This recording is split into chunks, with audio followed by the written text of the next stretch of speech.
الفاتحة.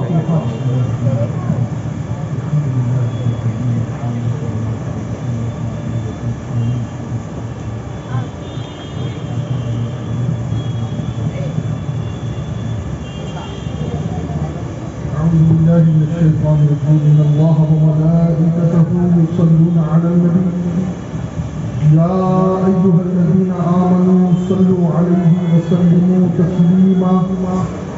اللهم صل على سيدنا محمد وعلى آل سيدنا محمد كما صليت على سيدنا إبراهيم وعلى آل سيدنا إبراهيم إنك حميد مجيد. اللهم بارك على محمد وعلى آل محمد كما باركت على سيدنا إبراهيم وعلى آل سيدنا إبراهيم إنك حميد مجيد. قد ضاقت حيلتي أنت وسيلتي أدركني أدركني أدركني يا رسول الله. یا صدیق یا عمر یا عثمان یا حیدر دفع شرک الخیرآور یا شبیر یا شبر لی خمسة اطفی بها حظ الوباء الحاتمہ المصطفى والمرتضى وابناهما والفاطمہ. ناد علی مظہر العجائب تجده عونا لك في النوائب. كل هم وغم سينجلي بعظمتك يا الله بنبوتك يا رسول الله بولایتك يا علي يا علي يا علي. الہی خیر گردانی بحق کے شاہ جیلانی. الہی خیر گردانی بحق کے شاہ جیلانی. الہی خیر گردانی بحق کے شاہ اجمیری. جب دم آخری ہو یا اللہ لب پہ ہو لا الہ الا اللہ محمد رسول اللہ صلی اللہ علیہ وسلم. الحمدللہ الحمدللہ رب العالمین والعاقبۃ للمتقین والصلاة والسلام على سيدنا وسيد الأنبياء والمرسلين وعلى آله وأصحابه أجمعين. أما بعد فأعوذ بالله من الشيطان الرجيم ببركة بسم الله الرحمن الرحيم. إنا أعطيناك الكوثر فصل لربك وانحر إن شانئك هو الأبتر. صدق الله المولانا العظيم. پڑھیں الصلاۃ والسلام علیک یا رسول اللہ. الصلاۃ والسلام علیک یا رسول اللہ. الصلاۃ والسلام علیک یا حبیب اللہ. الصلاۃ والسلام علیک یا حبیب اللہ. الصلاۃ والسلام علیک یا نبی اللہ. الصلاۃ والسلام علیک یا نبی اللہ. وعلی آلک وعلی آلک وصحابک وصحابک یا حبیب اللہ. یا حبیب اللہ. یا الہی رحم فرما مصطفیٰ کے واسطے. یا رسول اللہ کرم کیجئے خدا کے واسطے. مشکلیں حل کر شہ مشکل کشا کے واسطے. کربلائیں رد رد شہید کربلا کے واسطے. صدق صادقہ تصدق صادق اسلام کر بے غضب راضی ہو کاظم اور رضا کے واسطے. عزیزان ملت اسلامیہ، محبان اہل بیت، عاشقان صحابہ، آج ائمہ اہل بیت کی اس کڑی میں سلسلۃ الذہب ہم تذکرہ چھٹے امام کا کریں گے جنہیں پوری دنیا امام الائمہ، کاشف الغمہ، ابو جعفر حضرت ابو عبداللہ امام جعفر صادق رضی اللہ تعالیٰ عنہ کے نام سے یاد کرتے ہیں. ہم نے امام صاحب کے نام کی نیازیں بہت کھائی ہوگی بچپن سے لے کے اب تک، لیکن بہت کم ایسے لوگ ہیں کہ جو امام جعفر صادق کے حوالے سے جانتے ہو ان کی شان، ان کا مقام، ان کی تربیت، ان کی تعلیمات کیا ہے. اللہ رب العزت کی توفیق سے آج تھوڑی دیر کے لیے ہم اسے سمجھنے کی کوشش کریں گے۔ امام جعفر صادق کا مقام وہ ہے کہ سلسلہ قادریہ جنیدیہ کے بھی آپ شیخ ہیں اور سلسلہ نقشبندیہ کے بھی آپ شیخ ہیں۔ سبحان اللہ سبحان اللہ۔ یعنی وہ سلسلہ جو مولا علی سے چلا روحانیت کا، اس طریقت کے بھی آپ امام ہیں، اور وہ سلسلہ جو روحانیت کا چلا حضرت ابو بکر صدیق سے، اس کے بھی آپ امام ہیں۔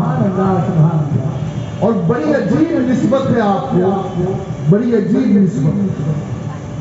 آپ دیکھیں حضرت امام جعفر صادق کی جو ماں ہے، امام جعفر صادق کے والد امام محمد باقر رضی اللہ عنہ، اور امام جعفر صادق کی جو ماں ہے جن کا نام ہے ام فروا۔ ام فروا حضرت ابو بکر صدیق کی پوتی اور ابو بکر صدیق کے پوتے دونوں کا نکاح ہوا، اور پھر اس سے جنم دینے والی ذات ام فروا کی، اور ام فروا کا نکاح کس سے ہوا؟ ام فروا کا نکاح ہوا حضرت امام محمد باقر سے۔ اور اس طریقے سے پہلے تو آپ ام فروا کو دیکھیں۔ ام فروا بیٹی ہے حضرت اسما، حضرت اسما بیٹی ہے حضرت عبد الرحمن بیٹے ہیں ابو بکر صدیق۔ ام فروا کے والد کا نام ہے ابو القاسم فقیہ، ابو القاسم فقیہ کے والد کا نام ہے محمد، اور محمد کے والد کا نام ہے ابو بکر صدیق۔ یعنی حضرت سیدنا امام جعفر صادق کے ننیال کی طرف سے ابو بکر صدیق نانا ہوتے ہیں، اور ددیال کی طرف سے مولا علی دادا ہوتے ہیں۔ یہ دونوں کڑیاں یہاں آ کر کے ملتی ہیں، اور اسی لیے خود حضرت ابو بکر صدیق فرماتے ولدنی ابو بکر مرتین، فرماتے ہیں میں ایک بار نہیں بلکہ ابو بکر صدیق سے دو مرتبہ پیدا ہوا۔ اور حضرت نور بخش توکلی رحمت اللہ تعالی علیہ سیرت میں لکھتے ہیں، سیرت کی کتاب، کہ یہ جو مرتین کہا نا، اس کا مطلب یہ ہے کہ مجھے ابو بکر صدیق کا ظاہری فیض بھی ملا ہے اور ابو بکر صدیق کا باطنی فیض بھی ملا۔ اور آپ پیر کے دن پیدا ہوئے، ربیع الاول شریف کا آخری عشرہ تھا، اور 112 ہجری مدینہ طیبہ میں آپ کی ولادت۔ آپ جانتے ہیں امام جعفر صادق رضی اللہ تعالیٰ عنہ کی شان اور ان کا مقام یہ ہے کہ ہمارے فقہ کے 4 امام ہیں، شافعی، مالک، احمد، امام حنیف، 4 باغ امامت پہ لاکھوں سلام۔ لیکن ان چاروں اماموں نے اپنے آپ کو امام جعفر صادق کا شاگرد مانا، اور کسی نہ کسی نسبت سے یہ چاروں امام اعظم ابو حنیفہ، امام شافعی، امام مالک اور امام احمد بن حنبل رحمہم اللہ، یہ چاروں ائمہ جو ائمہ فقہ ہیں، مجتہدین ہیں، ان چاروں اماموں کے استاد امام جعفر صادق ہیں۔ اور امام اعظم جو ان چاروں میں سب سے بڑے، اس لیے آپ کو امام اعظم کہتے ہیں، نعمان ابن ثابت کوفی، وہ تو یہ کہتے ہیں کہ جن کے بارے میں رسول اللہ نے کہا کہ فارس کا ایک ایسا نوجوان ہوگا کہ علم اگر سریا پر بھی ہوگا تو وہ اسے وہاں سے بھی لے آئے گا تو محدثین نے کہا اس کی تعبیر یہی ہے کہ وہ نوجوان نعمان ہے جسے دنیا ابو حنیفہ کہتی ہے۔ لیکن آپ دیکھیں کہ وہ ابو حنیفہ کیا کہتے ہیں؟ وہ ابو حنیفہ کہتے ہیں لولا سنتان لحلق النعمان، وہ کہتے ہیں کہ اگر مجھے 2 سال امام جعفر صادق کی بارگاہ میں نہ ملتے، آپ نے 2 سال تک امام جعفر صادق کی خدمت کی، امام جعفر صادق سے علم پڑھا ہے، امام جعفر صادق سے باطنی اور ظاہری علوم حاصل کیے۔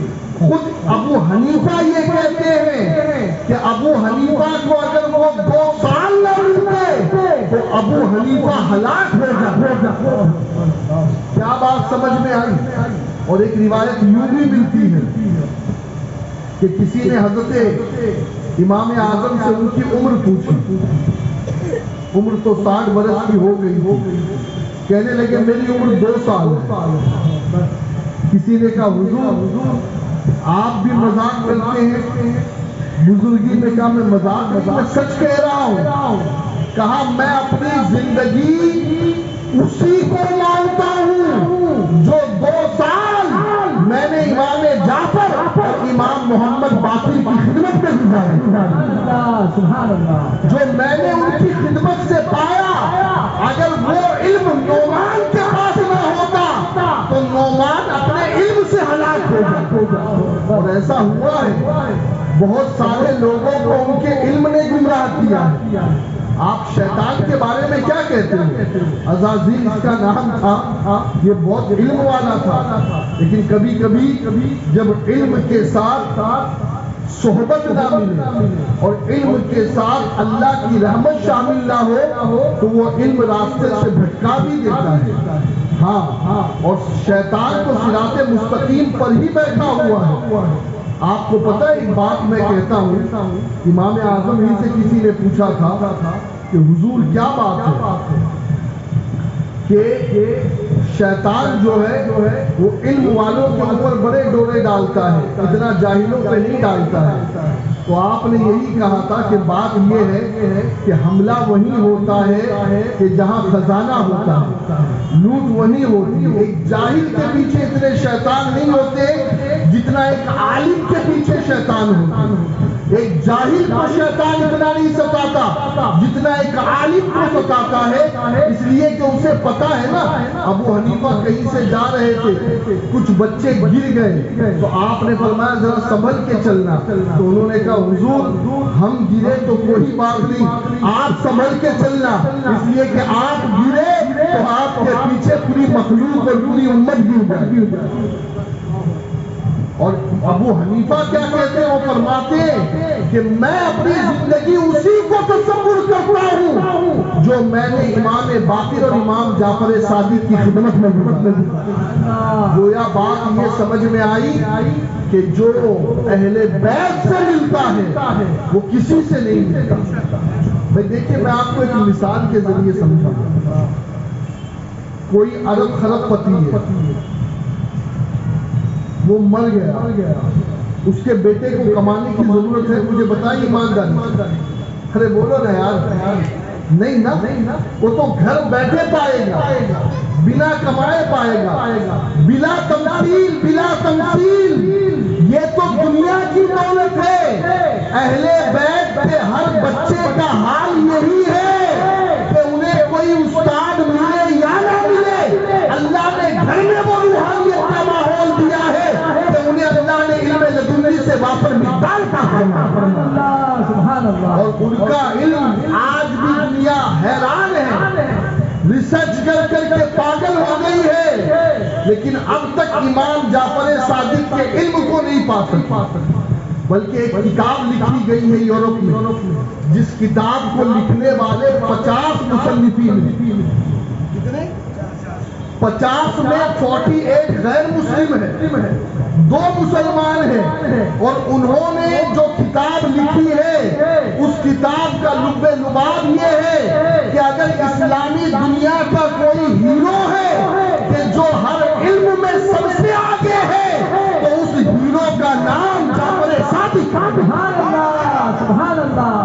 اپنے کو اپنے غیروں نے بھی اعتراف کیا، بلکہ آج پوری دنیا میں جابر بن حیان کے نام پر پی ایچ ڈی ہو رہی ہے۔ جابر بن حیان کے پاس 4000 علوم تھے، اتنے علوم۔ اور جب جابر بن حیان سے کسی نے پوچھا کہ وہ جابر بن حیان تو نے یہ سب علوم کہاں سے پائے؟ کہا کہ میں امام کی بارگاہ میں بیٹھتا تھا اور بس امام کی بارگاہ اور امام کے درس سے اللہ نے مجھے فیضیات کر، اور وہ علم صرف علم قرآن یا صرف علم حدیث یا تفسیر نہیں تھا، اس علم میں سائنس بھی تھی، اس علم میں جغرافی بھی تھا، اس علم میں جناب الجبرا بھی تھا، اس علم میں بایوگرافی بھی ہے، اس علم میں کیمسٹری بھی ہے، اور ان تمام چیزوں کے موجب جابر بن حیان کو مانا جاتا ہے، اور جابر بن حیان کہتے ہیں کہ میرے استاد امام جعفر صادق۔ اور ایک بات میں آپ کو بتاؤں، عبد الملک بن مروان یہ جب دمشق میں بادشاہ تھا، یہ بنو امیہ کا بادشاہ، عبد الملک بن مروان نے کہا ان کے دور میں فرقہ قدریہ اور جبریہ،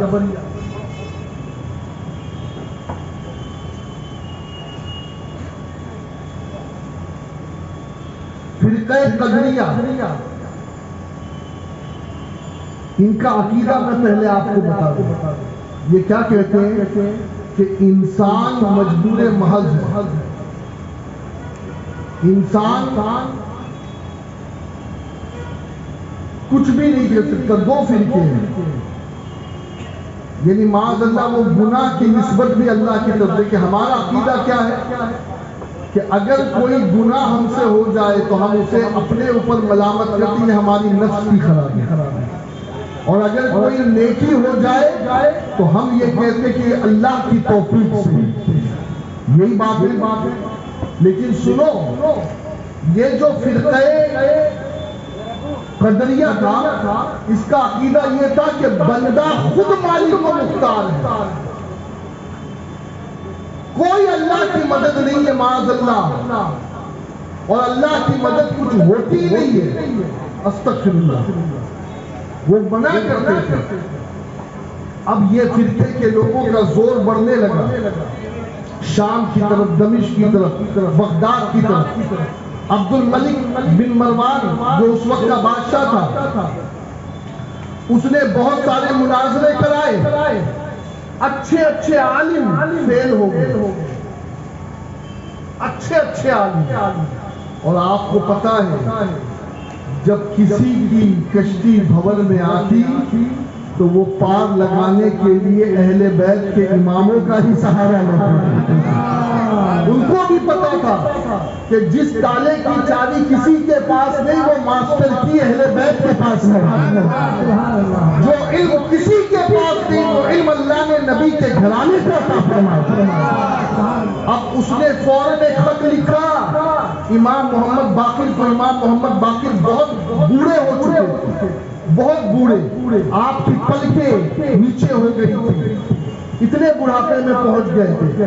امام محمد باقر کو کہا آپ کے نانا جان کی امت گمراہ ہو رہی ہے، حضور آپ نے ہمیشہ ہماری مدد کی ہے، آج بھی آپ کی ضرورت ہے، آپ مدینے سے جلدی تشریف لائے، 1 مہینے سے مناظرہ ہو رہا ہے لیکن مسلمان علماء فتح یاب نہیں ہو رہے ہیں، اور یہ فرقے والے ان پر غلبہ حاصل کر رہے ہیں، آپ تشریف لائے ورنہ لوگوں کے ایمان خراب ہو جائیں گے، لوگ گمراہ اور بددین ہو جائیں گے۔ اسی وقت آپ نے جب خط دیکھا تو اپنی پلکیں اٹھا کر کے خط کو پڑھا، امام محمد باقر۔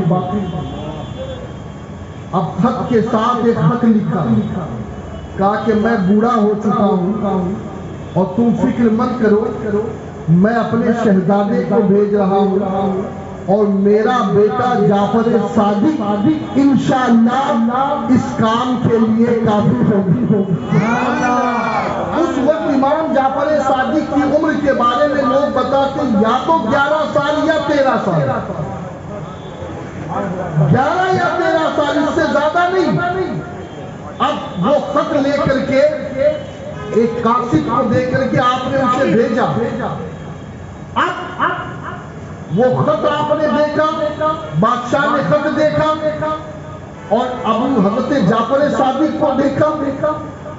حضرت جعفر صادق کو دیکھنے کے بعد اس نے سر پکڑ لیا، یہ کیا کیا امام نے؟ اس لیے کہ امام محمد باقر کا جو نام تھا وہ تو پوری دنیا جانتی تھی، لیکن جعفر صادق کا ابھی سٹارٹنگ شروعات بگننگ تھی۔ اس نے کہا کہ بڑے بڑے 60 اور 70 سال کے علماء جنہیں ہرا نہیں پڑ، یہ بچہ کیا کرے گا؟ اس وقت امام جعفر صادق نے کہا میری عمر نہ دیکھو، وہ کام جو تمہارے لیے مہینوں کا ہے وہ ہم اہل بیت نبوت کے لیے چند منٹوں کا کام ہوا کرتا ہے۔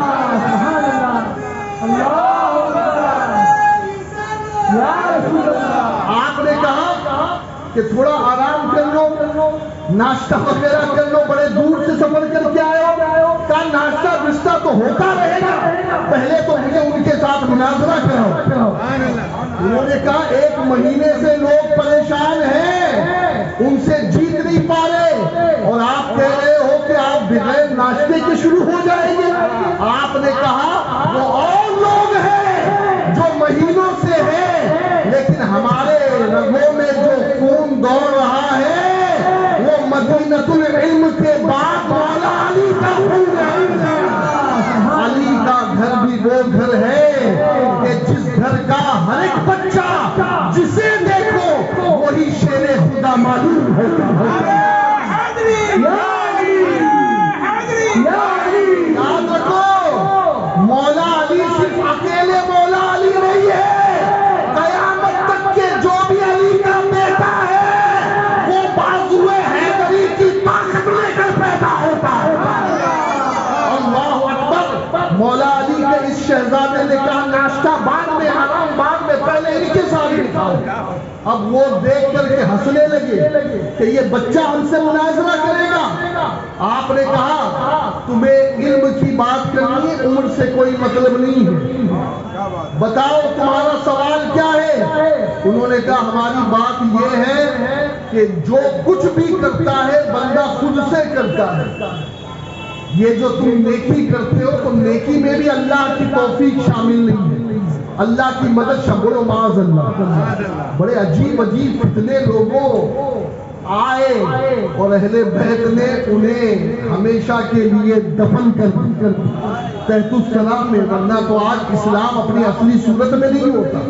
ہاں اگر یہ اہل بیت نہ ہوتے، میرے امام حسین نے کربلا میں قربانی نہ دی ہوتی تو یزید نے اب تک کے پتہ نہیں اسلام کا چہرہ ایسا پیش کر دیا ہوتا کہ عیسائیت اور اسلام میں کوئی فرق ہی نہیں ہوتا پھر بعض۔ لیکن آپ دیکھیں تو صحیح کہ وہ جعفر صادق سامنے بیٹھتے ہیں اور کہتے تمہارا سوال کرو۔ انہوں نے کہا ٹھیک ہے ہمارا جواب یہ، کہا بتاؤ کہ تم کسی ایک بات پر تو ٹکو، تم مناظرہ کس سے کرو گے، کون سی کتاب سے کرنا چاہتے ہو؟ یہ پہلے طے کرو، پھر اس کتاب سے باہر نہیں جائیں گے۔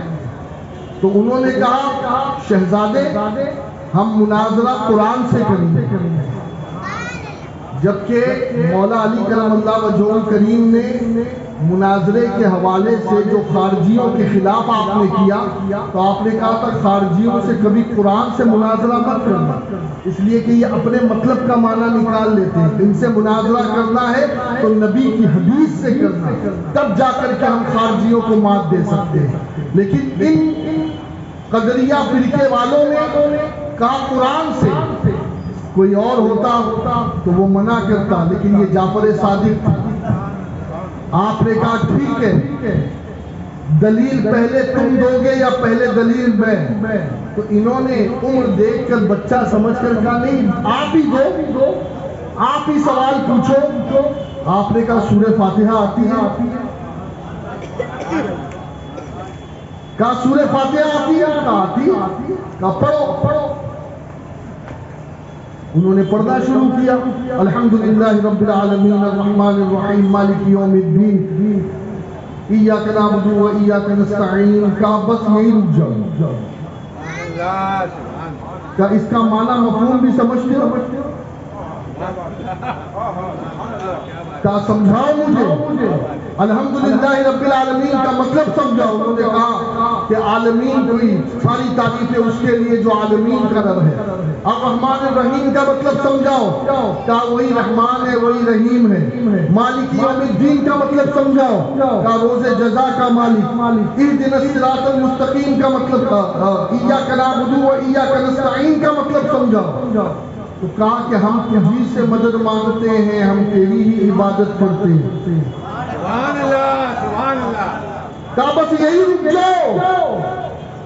اگر اللہ کی مدد کوئی شے نہ ہوتی تو اللہ قرآن میں کبھی نہ کہتا ایاک نعبد و ایاک نستعین. پتہ یہ چلا کہ ہم جو کچھ نیکی کرتے ہیں وہ اللہ کی مدد سے کرتے ہیں.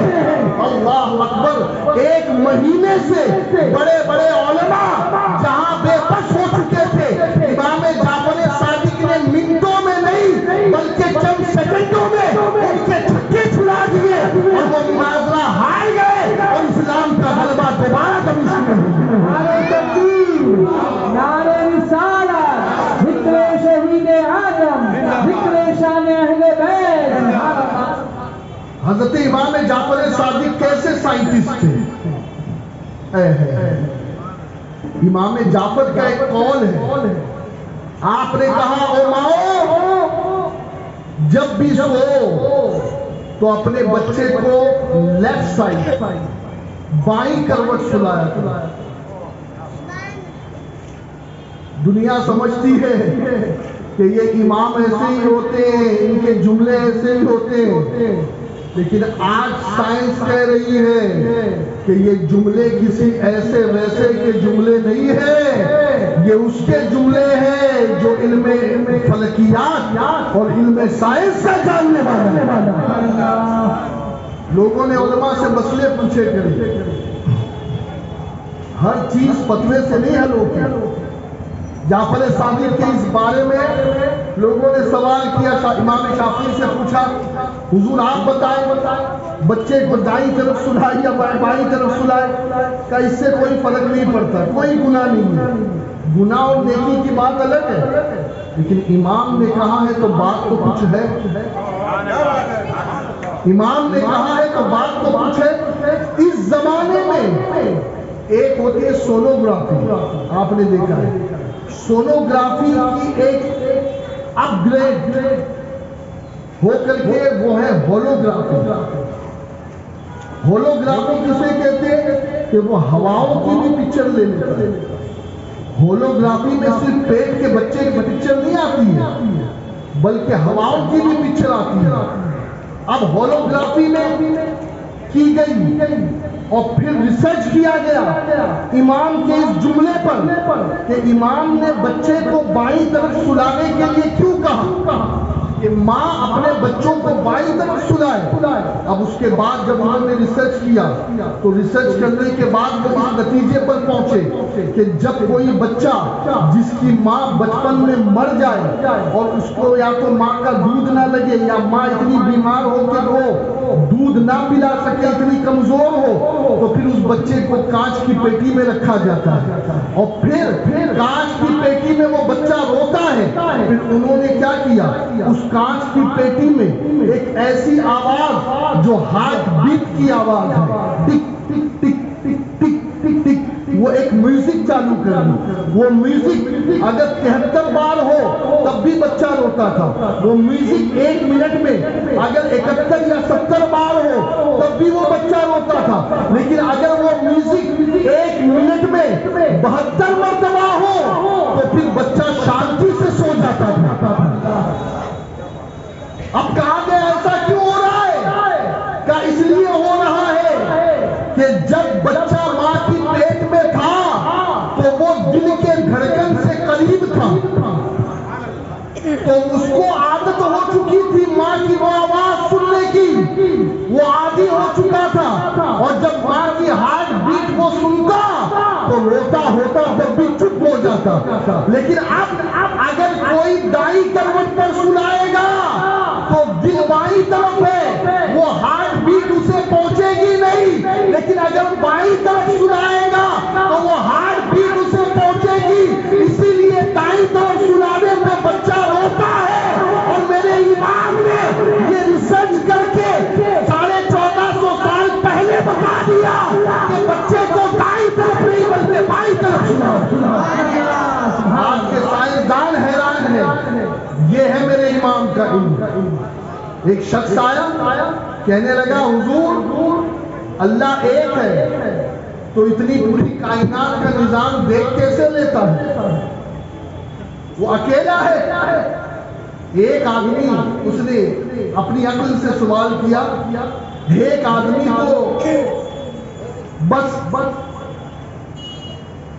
لمیٹڈ کام کرتا ہے، یہ اتنی ساری چیزیں ایک ساتھ۔ آپ نے کہا ایک کام کر، نیچے گرمی بہت ہو رہی ہے، ذرا میرے گھر کی چھت پہ چلا دے، اور جب بلاؤ تب آنا۔ وہ گھر کی چھت پر گیا، کچھ دیر بعد امام جعفر صادق نے اسے بلایا، وہ گھر کی چھت سے نیچے اترا۔ نیچے اترنے کے بعد امام صاحب نے فرمایا کہاں گئے؟ کہا اوپر۔ کہا کیا دیکھا؟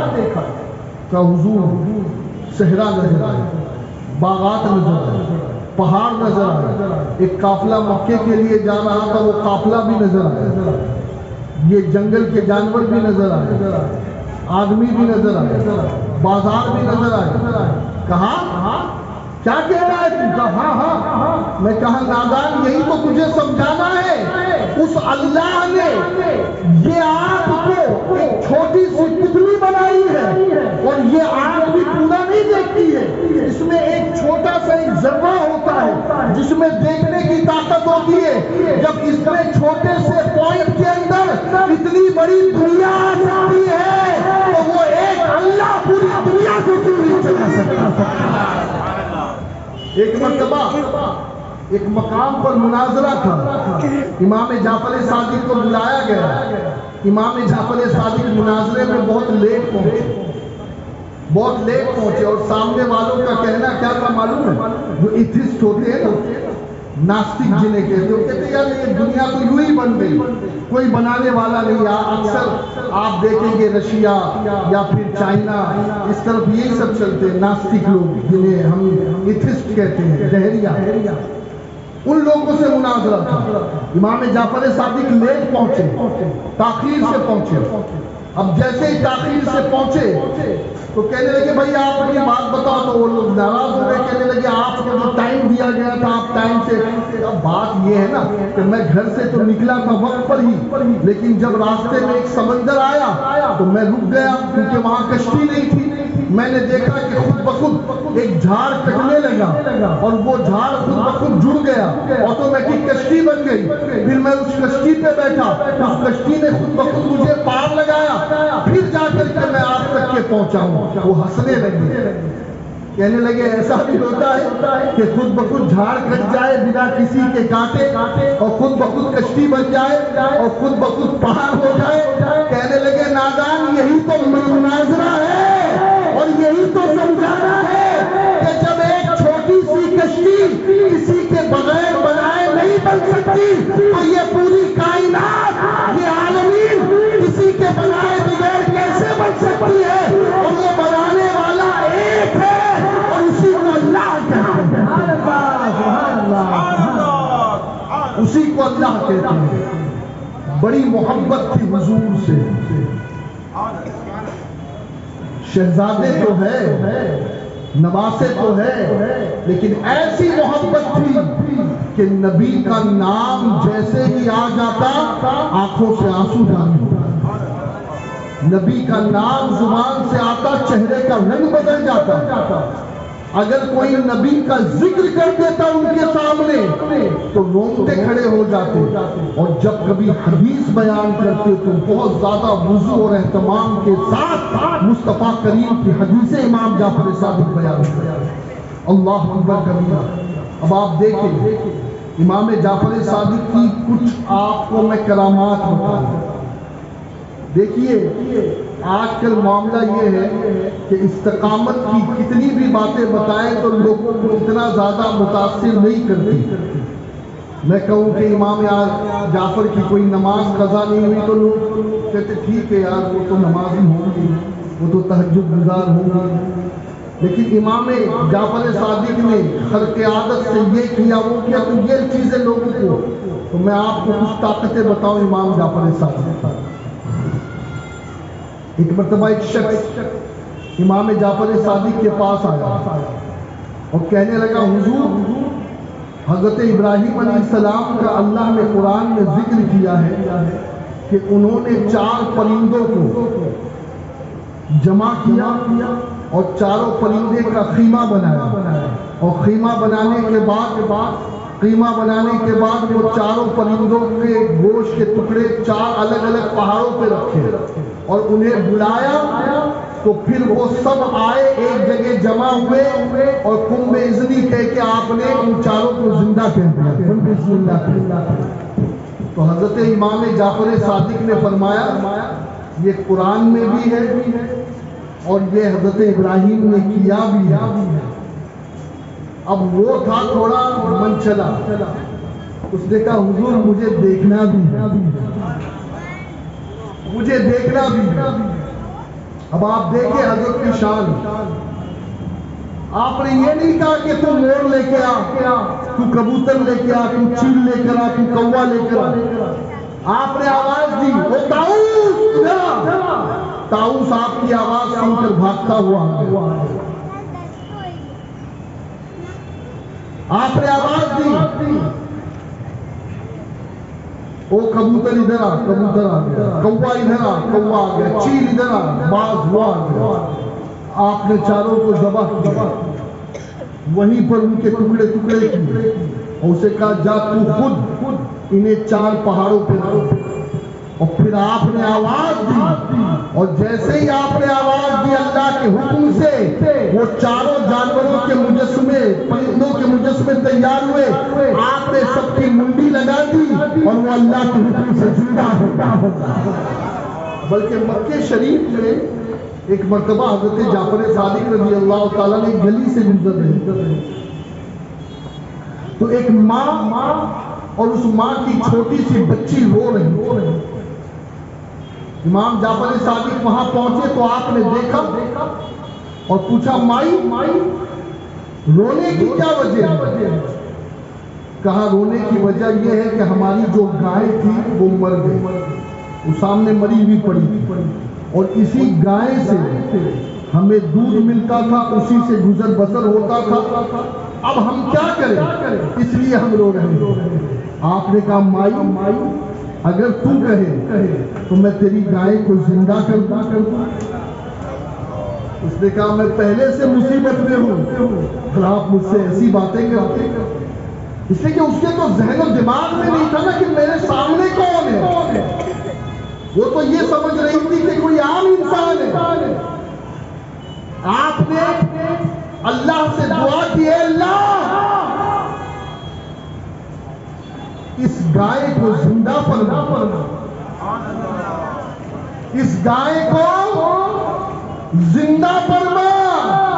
اسی وقت اللہ نے آپ کی دعا قبول کر لی اور آپ نے ٹھوکر لگائی تو وہ مردہ گائے کھڑی ہو گئی اور زندہ ہو گئی۔ ہاں ہم گائے کو مارنے والے نہیں، ہم تو گائے کو زندگی بخشنے والے، گائے کی رکشا کرنے والے ہم ہیں۔ ہمارے امام جعفر صادق ہیں جنہوں نے مردہ گائے کو زندہ کیا۔ ہاں کیونکہ ہمیں پتا ہے گائے کتنی اہم ہے، گائے کا دودھ کتنا اہم ہے، اور اللہ کے نبی نے بھی گائے کے دودھ کے بارے میں بتایا ہے کہ اسے پیا کرو، اللہ اس میں صحت عطا فرما۔ حضرت ایک بہت بڑے محدث ہیں، بہت بڑے، اور ان محدث کا مقام اور مرتبہ یہ ہے لیث بن سعد کہ جنہیں بڑے بڑے محدثین اپنا استاد مانتے ہیں۔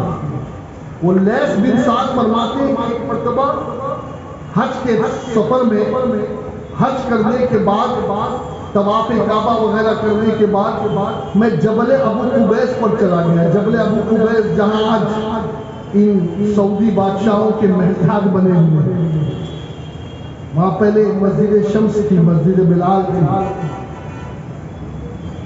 وہ کہتے ہیں لیث بن سعد رضی اللہ عنہ کہ جیسے ہی میں اوپر گیا تو میں نے دیکھا کہ ایک شخص ہے جو اللہ سے دعا مانگ رہا ہے، یا رب یا رب یا رب، پھر چپ ہو گئے، پھر انہوں نے ہاتھ یا حی یا حی یا حی، اور دعا مانگتے مانگتے کیا دعا مانگتے؟ اے اللہ آج انگور کھانے کا دل چاہ رہا، آج انگور کھانے کا دل چاہ رہا۔ وہ فقیر سعد بن لیث کہتے ہیں میں نے اسی وقت دیکھا کہ ان کے سامنے ایک کشک موجود ہے جو انگور سے بھرا ہوا ہے۔ آپ نے کہا کہ اس وقت انگور کا موسم بھی نہیں تھا، وہ انگور آپ نے تناول فرمائے، اور انگور تناول فرمانے کے بعد ان کی طرف دیکھا کہ تم بھی اس میں سے کھا لے۔ وہ فرماتے خدا کی قسم جب انگور میں نے کھائے تو آج تک دنیا میں نے کبھی ایسے انگور چکھے ہی نہیں۔ گویا وہ اشارہ دے رہے ہیں کہ یہ انگور دنیا کے بعد کے نہیں تھے، اللہ نے اہل بیت کے لیے جنت کے باغوں کے انگور کو بھیجا۔ اور میرے نبی نے حضرت خدیجہ کو جنت کا انگور کھلایا تھا، دنیا بی بی خدیجہ نے کھائے تھے، ہاں، اور الحمدللہ جعفر صادق نے بھی کھائے۔ پھر اس کے بعد جعفر صادق نے ہاتھ اٹھا کے اے اللہ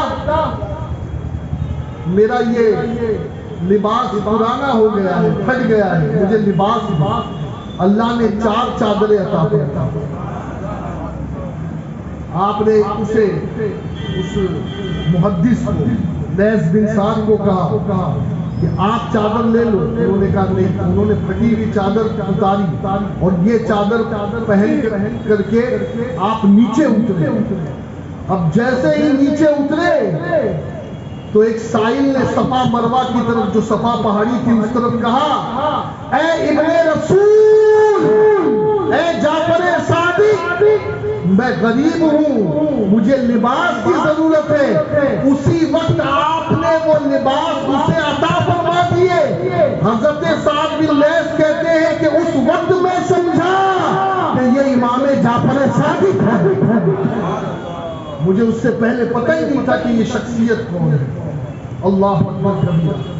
اور امام جعفر صادق کے بارے میں اور آپ کو میں کیا کیا بتاؤں۔ آپ عرفات کے میدان میں تھے تو امام جعفر صادق کی بارگاہ میں ایک شخص آیا، حج عرفات کے میدان میں ہوتا ہے۔ اس نے کہا حضور خلیفہ منصور عباسی نے، خلیفہ حاکم کہنے منصور عباسی نے میرے دوست کو قید کر لیا ہے، حضور آپ دعا فرما دیں کہ اسے رہائی مل جائے۔ اس نے دعا کے لیے کہا، امام صاحب کہتے تیرا دوست رہا ہوگا۔ اب جب وہ حج سے لوٹا تو دیکھا کہ اس کا بھائی، اس کا جو دوست رہا تھا، پوچھا تجھے کب رہائی ملی؟ تو اس نے کہا وہ عرفات کا دن تھا اور عصر کی نماز کا وقت تھا جب مجھے قید سے رہا کیا گیا۔ آپ دیکھ کے بیٹھے عرفات میں ہیں اور بغداد کے قیدی کو چھڑوا رہے ہیں، بغداد کے قیدی کو۔ میں آپ کو ایک بات بتاؤں، انہیں قید کیا گیا، شہید کیا گیا، قسم خدا کی یہ وہ طاقت رکھتے تھے، یہ ائمہ اہل بیت وہ طاقت رکھتے تھے کہ سب کچھ کر سکتے تھے، لیکن ان کا معاملہ کیا ہے ان کا معاملہ یہی ہے کہ پوری دنیا کو دوائے مرض بانٹتے ہیں اور خود کو جب مرض آتا ہے تو کہتے ہیں مولا تو نے اگر یہ مرض دیا ہے تو ہم تیری رضا پہ راضی ہیں۔ ہاں یہ فرق ہے ہم میں اور اہل بیت نبی کے گھرانے میں۔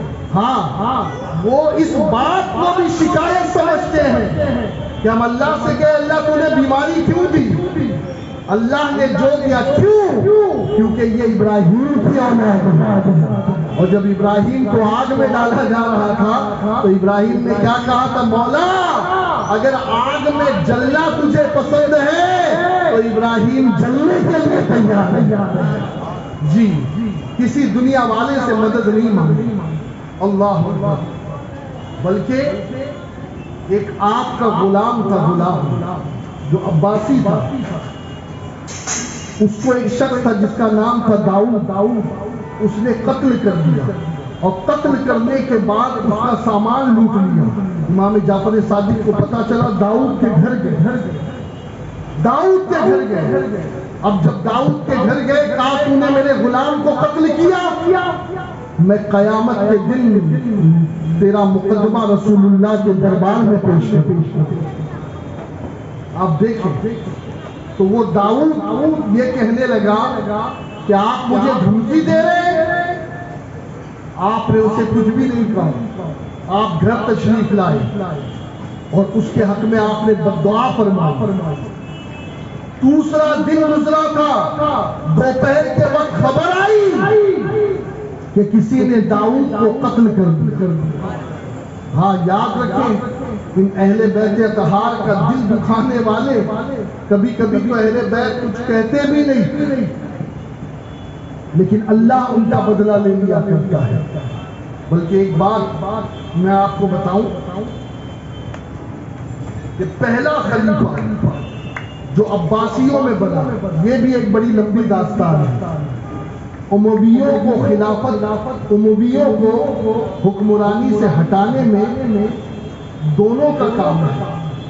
عباسیوں نے بنو عباس اور بنو فاطمی، ان دونوں نے مل کر کے امویوں کی خلافت کو ختم کیا۔ لیکن ہوا کیا تھا معلوم؟ اس وقت کہا گیا، امام جعفر صادق نے بھی کہا تھا کہ ایک آدمی لیڈر ہوگا، لیکن جعفر صادق نے یہی کہا تھا کہ ایک کو لیڈر بنایا جائے، تو لوگوں نے کہا کہ نفس زکیہ امام عبداللہ المہد کے بیٹے ہیں، حضرت عبداللہ ابن مہد امام حسن کے بیٹے اور حسن مصنع کے بیٹے ہیں، اور امام حسن مصنع کے والد امام حسن ابن علی۔ یہ سمجھ لیجیے آپ یہ شجرہ، نفس زکیہ کے ہاتھوں میں لوگوں نے بیعت کیا، لیکن امام جعفر صادق کی نظر دیکھو، آپ نے کہا بیعت کسی کے بھی ہاتھ میں ہو جائے لیکن تخت پر بیٹھے گا تو جعفر منصور ہی بیٹھے گا۔ اور لوگوں نے دیکھا کہ منصور جب تخت پر بیٹھا، اللہ اکبر، دوستو امویوں نے جو فاطمیوں کے خلاف کیا وہ تو اپنی جگہ تھا، لیکن ان عباسیوں نے جو فاطمیوں کے خلاف کیا، اللہ اکبر کبیرہ، حضرت عبداللہ محض کے تمام شہزادوں کو قید کروا دیا، کہا نفس زکیہ کو حاضر کیا جائے، تو حضرت عبداللہ محض نے کہا کیوں حاضر کرے؟ تاکہ تم اسے قتل کر دو۔ ایک شہزادے تھے جن کا نام تھا محمد بن ابراہیم حسین، وہ بھی امام حسین کے شہزادوں میں سے تھے، بڑے خوبصورت تھے، بڑے خوبصورت۔ انہیں آپ نے بلایا، ایسا لگتا تھا کہ جیسے کہ ریشمی لباس پہنے ہوئے، اتنے خوبصورت تھے۔ کہا میں نے تمہیں کیوں بلایا ہے پتہ ہے؟ تم دکھنے میں بڑے خوبصورت ہو، لیکن میں نے تمہیں اس لیے بلایا ہے تاکہ میں تمہیں شہید کروں۔ اور کیسے شہید کیا؟ اللہ اکبر، ایک ستون سے آپ کو باندھ دیا گیا اور اس ستون کے چاروں طرف دیوار چنوا دی گئی، اور دیوار چنوانے کے بعد اللہ اکبر کبیرہ، آپ کو نہ کھانا دیا گیا نہ پانی دیا گیا، وہیں پر گھٹ گھٹ کر کے آپ کا انتقال ہوا۔ ابن کثیر سے البدایہ والنہایہ۔ اور حضرت امام جعفر صادق رضی اللہ تعالیٰ عنہ کے بارے میں یہ بتاؤں کہ جب منصور نے امام جعفر صادق کو کہا کہ میں بھی کیسا آدمی ہوں کہ میں نے علی کے کئی بیٹوں کو قتل کروا دیا لیکن سردار کو چھوڑ دیا، تو وزیر نے کہا حضور سردار کون ہے؟ کہا سردار جعفر صادق ہے۔ تو کہا اسے چھوڑ دو، وہ تو بیچارہ اللہ اللہ کرتا ہے، عبادت کرتا ہے، اسے حکومت کے کسی معاملے میں کوئی انٹرسٹ ہی نہیں ہے۔ کہا نہیں، وہ میرے لیے خطرہ ہوگا۔ کہا اسے میرے دربار میں بلاؤ، اور اپنے پاس جلاد اس نے کھڑا کیا۔ کہا کہ میں اپنے بازو میں بٹھاؤں گا، اور جب میں اپنے سر سے ٹوپی اتاروں گا تو تم اس اشارے کو سمجھ جانا کہ اسی وقت تم جعفر صادق کے گردن کاٹ دینا، گردن قلم کر دینا۔ اللہ اکبر۔ اب ہوا یہ کہ جیسے ہی جعفر صادق دربار میں آئے، تشریف لائے، تو وہ خود کھڑا ہو گیا۔ اس نے کہا حضور تشریف لائیے، کیسے آنا ہوا؟ امام جعفر صادق نے کہا میں آیا نہیں ہوں، تم نے بلایا ہے۔ میں آیا تھوڑی ہوں، تم نے بلایا ہے۔ اس نے کہا حضور آپ بیٹھیں، میں آپ کی کیا خدمت کروں، کیا چاہیے، کیا پیش کروں؟ بالکل آگے پیچھے ہونے لگا، اور آپ کے سامنے زانو کے بل بیٹھ گئے۔ سارے درباری حیران ہیں کہ وہ ٹوپی کا اشارہ ایک طرف رہا، خود امام جعفر کی تعظیم کرنے لگا۔